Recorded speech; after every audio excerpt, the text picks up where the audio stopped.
Good evening students. Last video में हमने किया था ISO 9000, उसके बारे में इंट्रोडक्शन, उसका पर्पज़ क्या है, उसका ऑब्जेक्टिव क्या है।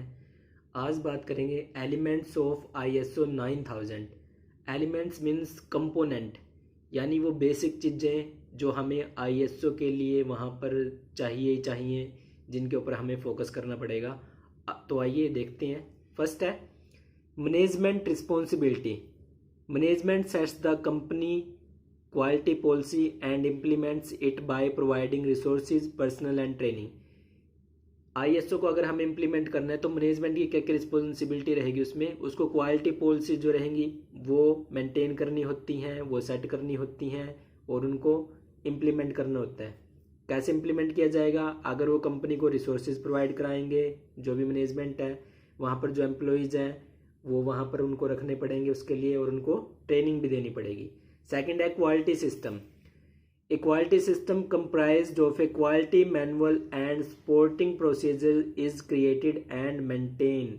इसमें क्या रहेगा? क्वालिटी सिस्टम हम तब इम्प्लीमेंट कर पाएंगे जब हमारे पास क्वालिटी मैनुअल्स होंगे और प्रोसीजर होंगे। मैनुअल्स यानी ऐसी वहाँ पर प्रोसीजर, मैनुअल्स का मतलब अगर आप बात करोगे तो वो प्रोसीजर ही है भाई, कि रिटर्न में हमारे पास प्रोसीजर होने चाहिए, SOPs होनी चाहिए, जिन प्रोसीजर को चेक करके वेरीफाई करके हम जो भी क्वालिटी सिस्टम है ISO का जो भी हम इम्प्लीमेंट करना है उसको हम इजीली क्रिएट भी कर सकें और उसको मेंटेन भी किया जा सके।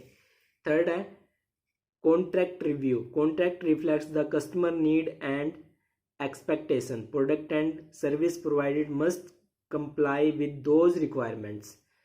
कॉन्ट्रैक्ट रिव्यू में क्या आएगा भाई? जो भी कस्टमर की नीड है और एक्सपेक्टेशन है उसके ऊपर हमें काम करना होता है, वो हमें रिव्यू करना होता है, चेक करेंगे, वेरीफाई करेंगे कि कस्टमर की नीड के अकॉर्डिंग हमारा प्रोडक्ट है या नहीं है, जो भी हम सर्विस प्रोवाइड करा रहे हैं वो उसके अकॉर्डिंग है या नहीं है। तो ये हमें वेरीफाई करना होता है कि रिक्वायरमेंट के अकॉर्डिंग वो चीज़ें सही हैं या नहीं है। उसके बाद है design control. Engineering drawing and design changes are carefully documented to ensure that changes have been fully coordinated and approved internally। कहने का मतलब है डिज़ाइन कंट्रोल में हम ऐसे डिज़ाइन वहाँ पर बनाते हैं जिनसे हमें रिजल्ट बेटर मिल सकें, ISO को जिनको यूज़ करके हम ईजिली इम्प्लीमेंट वहाँ पर ISO को कर सकें, तो ऐसा डिज़ाइन हमें तैयार करना होता है। तो ये भी इसकी एक एलिमेंट के अंदर।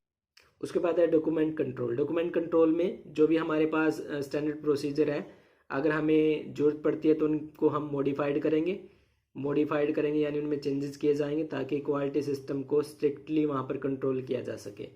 परचेजिंग के अंदर क्या रहेगा?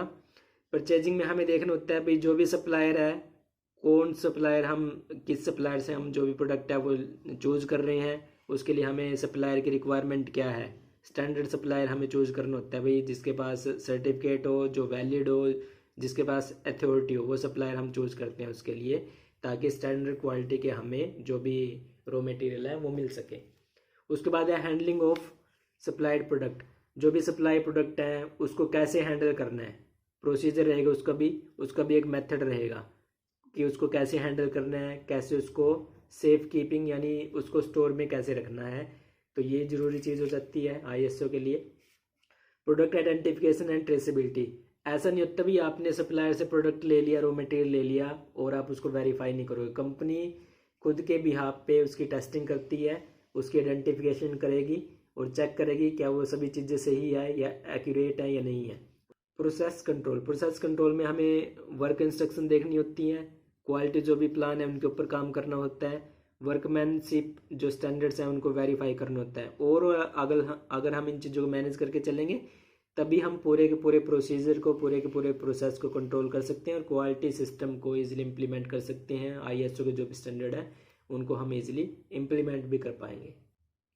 उसके बाद नेक्स्ट है इंस्पेक्शन एंड टेस्टिंग।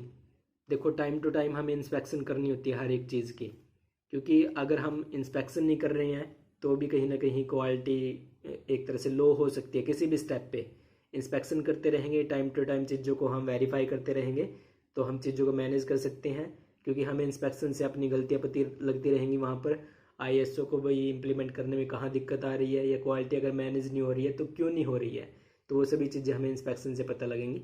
उसके बाद है inspection measure and test equipment, इसमें इंस्पेक्शन वो था खाली जो भी हमारे एक तरह से हम रॉ मटेरियल यूज़ कर रहे हैं, जो दूसरी चीज़ें हैं उनको इंस्पेक्शन करना, रिकॉर्ड की इंस्पेक्शन करना। यहाँ पर हमें जो भी इंस्ट्रूमेंट है उनकी भी इंस्पेक्शन करनी होती है, क्या वो वर्किंग कंडीशन में प्रॉपरली है या नहीं है, स्टैंडर्ड के अकॉर्डिंग हमने इक्विपमेंट यूज़ की है या नहीं की हैं, वो क्या वो कैलिब्रेटेड हैं या हमने उनका प्रॉपर रिकॉर्ड मेंटेन किया है नहीं किया है। तो वो सभी चीज़ें हम इंस्पेक्शन से वेरीफाई करके चलेंगे। इंस्पेक्शन एंड टेस्ट स्टेटस, जो भी रिजल्ट आएंगे इंस्पेक्शन के बाद उस रिकॉर्ड को हमें मेंटेन करना है और उसके अकॉर्डिंग हमें फर्दर चेक करना है भाई कहाँ पर कमी है और कहाँ पर हमें इम्प्रूवमेंट की ज़रूरत है। उसके बाद है control of non conformation product, जो भी मटेरियल है या प्रोडक्ट है अगर वो स्पेसिफिकेशन के अकॉर्डिंग जो रिक्वायरमेंट है उसको फुलफिल नहीं कर पा रहा है तो उसको रिजेक्ट किया जाएगा या फिर चेक किया जाएगा भाई कहाँ पर दिक्कत है उसमें, उसको कैसे हम कंट्रोल कर सकते हैं। अगर नहीं कंट्रोल कर रहे हैं तो ओवरऑल हमें उस प्रोडक्ट को रिजेक्ट कर देना है। कोरेक्टिव एक्शन में हमें रूट कॉज देखना होता है भाई किसी भी चीज़ का, भाई प्रॉब्लम है तो किसी वजह से है और उसको लेके जो भी प्रॉब्लम है उसके ऊपर कोरेक्टिव जो भी एक्शन है वो इम्प्लीमेंट किया जाएगा। Handling, storage, packing and delivery, सभी चीज़ों को हमें प्रॉपरली हैंडल करना है, प्रॉपरली उनको स्टोर करना होता है, प्रॉपरली उनको पैक करना होता है और प्रॉपरली अकॉर्डिंग टू डिमांड उनको मार्केट में हमें डिलीवर करना होता है। तो ये मेन चीज़ आ जाएगी। क्वालिटी रिकॉर्ड, क्वालिटी से रिलेटेड जितने भी रिकॉर्ड होंगे उनको हमें मेंटेन करके चलना होता है, ठीक है, ताकि जब भी ऑडिट हो चाहे वो इंटरनल लेवल पे हो चाहे एक्सटर्नली ऑडिटर वहाँ पर आए हों ऑडिट के लिए, ताकि जब भी वो कोई भी रिकॉर्ड मांगे हम उनको वो रिकॉर्ड दे सकें, दिखा सकें। तो उसके लिए क्वालिटी रिकॉर्ड्स मेंटेन करने पड़ेंगे। उसके बाद है internal quality audit, internal level पे भी हम क्वालिटी ऑडिट्स कर सकते हैं। ऐसा नहीं है भी हमें बाहर से ही टीम बुलाएंगे तभी ऑडिटिंग करेंगे, खुद के लेवल पे भी हमें ऑडिटिंग करनी होती है कि सभी चीज़ें एक्यूरेट हैं या नहीं है, ठीक है, तो ये ज़रूरी है।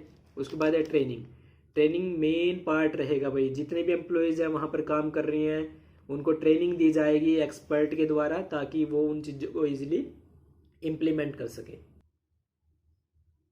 नेक्स्ट है सर्विसिंग, सर्विसिंग में हम वेरीफाई करके चलते हैं कि जितने भी हम प्रोसीजर हमने एस्टेब्लिश किए हैं क्या उसके अकॉर्डिंग रिक्वायरमेंट के अकॉर्डिंग वो सभी चीज़ें हो पा रही हैं, क्या जो भी कस्टमर हम प्रोडक्ट दे रहे हैं किसी भी कस्टमर को या सर्विस दे रहे हैं क्या बिल्कुल एक्यूरेट है वो। तो उसके लिए भी हम कुछ एक प्रोसीजर बना के चलते हैं ताकि उन चीज़ों को हम वेरीफाई कर सकें। उसके बाद है स्टैटिस्टिकल टेक्निक, स्टैटिस्टिकल टेक्निक में हम डाटा का यूज़ करते हैं, ग्राफ्स का यूज़ करते हैं और उन ग्राफ से हम इजीली ये मेज़र कर सकते हैं कि हमारी ग्रोथ पहले कितनी थी अब कितनी है, क्वालिटी पहले कितनी थी अब कितनी है, क्योंकि ग्राफ से हम उन चीज़ों को इजीली कंट्रोल भी कर सकते हैं, वेरीफाई भी कर सकते हैं और टाइम हमें कम लगेगा, उसमें टाइम कंज्यूमिंग प्रोसेस नहीं होता। तो इसलिए स्टैटिस्टिकल जो टेक्निक है उनका वहाँ पर यूज़ किया जाता है। तो आज के लेक्चर में इतना ही करेंगे। नेक्स्ट लेक्चर में हम करेंगे कि अगर हमें ISO का सर्टिफिकेट लेना है तो उसके लिए क्या प्रोसीजर रहेगा। तो आज के लिए इतना ही।